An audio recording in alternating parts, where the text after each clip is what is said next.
Assalamualaikum warahmatullahi wabarakatuh. Perkenalkan, nama saya Sunatasha. Saya dari Prodi Sarjana Kebidanan dan Pendidikan Profesi Bidan. Baiklah, untuk tidak mempanjang waktu, di sini saya akan menjelaskan materi saya yang berjudul record keeping.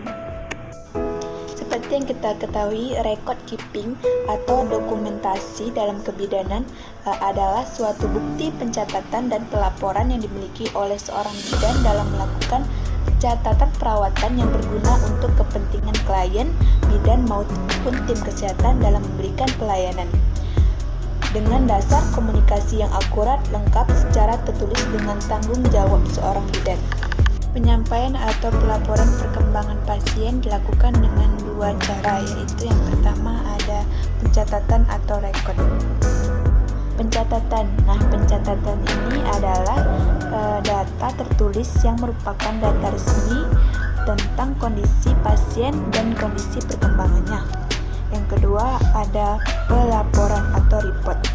Report ini adalah penyampaian informasi tentang kondisi dan perkembangan pasien secara lisan kepada bidan, dokter atau tenaga kesehatan lainnya.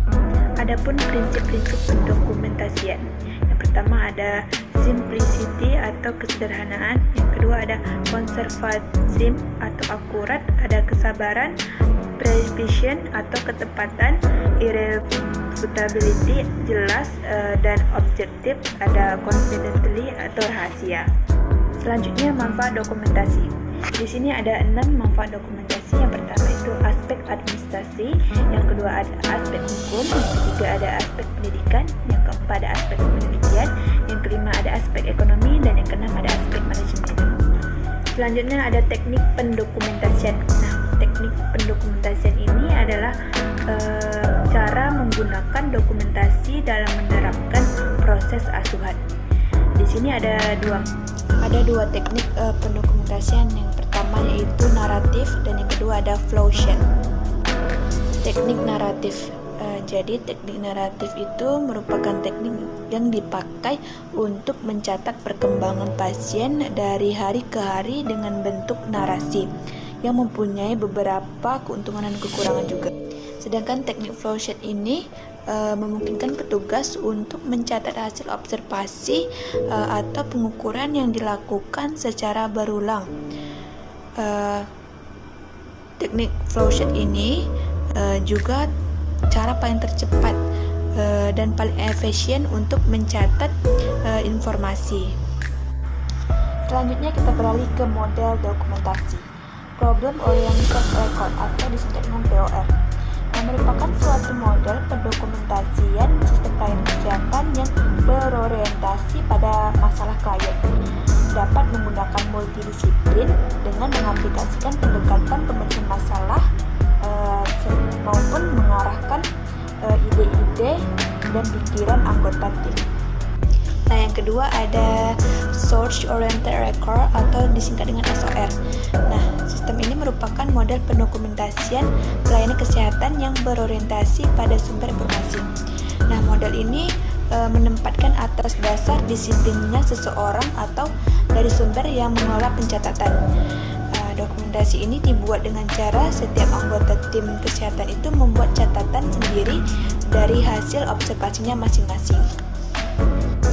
Dan yang ketiga ada Charting by Expression atau disingkat dengan CBE. Sistem ini merupakan model dokumentasi yang hanya mencatat secara naratif dari hasil atau penemuan yang menyimpan dari keadaan normal atau standar. Model ini terdiri dari beberapa elemen inti. Yang pertama itu ada lembar alur dokumentasi yang berdasarkan referensi standar praktik, protokol, dan instruksi insidental. Data dasar kebidanan, rencana kebidanan berdasarkan diagnosis, maupun catatan perkembangan. Dan yang keempat itu ada model dokumentasi Kardec. Kardec itu biasanya juga disebut dengan sistem kartu. Suatu sistem yang dokumentasi dengan menggunakan serangkaian kartu dan membuat data pentingnya rencana klien, ringkasan problem klien, dan terapinya. Sebagai contohnya yaitu kartu ibu, kartu anak, kartu KB, dan lain sebagainya. Baiklah, selanjutnya kita beralih ke macam-macam metode pendokumentasian. Nah, ada beberapa macam metode pendokumentasian yang dipergunakan oleh fasilitas-fasilitas kesehatan dalam mendokumentasikan asuhan yang telah diberikan. Selanjutnya ke sistem rujukan. Nah, rujukan pelayanan kebidanan adalah pelayanan yang dilakukan oleh bidan dalam rangka rujukan ke sistem pelayanan yang lebih tinggi atau sebaliknya, yaitu pelayanan yang dilakukan oleh bidan sewaktu menerima rujukan dari dukun yang menolong persalinan, juga layanan yang dilakukan oleh bidan ke tempat atau fasilitas pelayanan kesehatan, atau juga fasilitas kesehatan lain secara horizontal maupun vertikal. Adapun tujuan rujukan. Nah, yang pertama itu agar setiap penderita mendapat perawatan dan pertolongan sebaik-baiknya.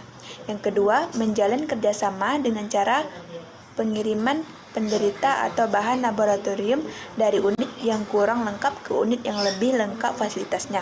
Yang ketiga itu menjalin perubahan pengetahuan dan keterampilan melalui pendidikan dan latihan antara pusat pendidikan dengan daerah perifer.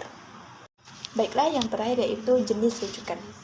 Nah, rujukan dalam pelayanan kebidanan merupakan kegiatan pengiriman orang sakit dari unit kesehatan yang kurang lengkap ke unit yang lebih lengkap, berupa rujukan kasus patologis pada kehamilan, persalinan, nifas, masuk itu di dalamnya.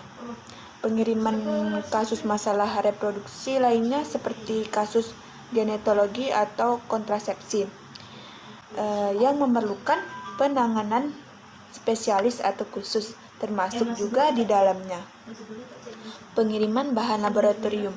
Jika penderita telah sembuh dan hasil laboratorium telah selesai, kembalikan dan kirimkan ke unit semula.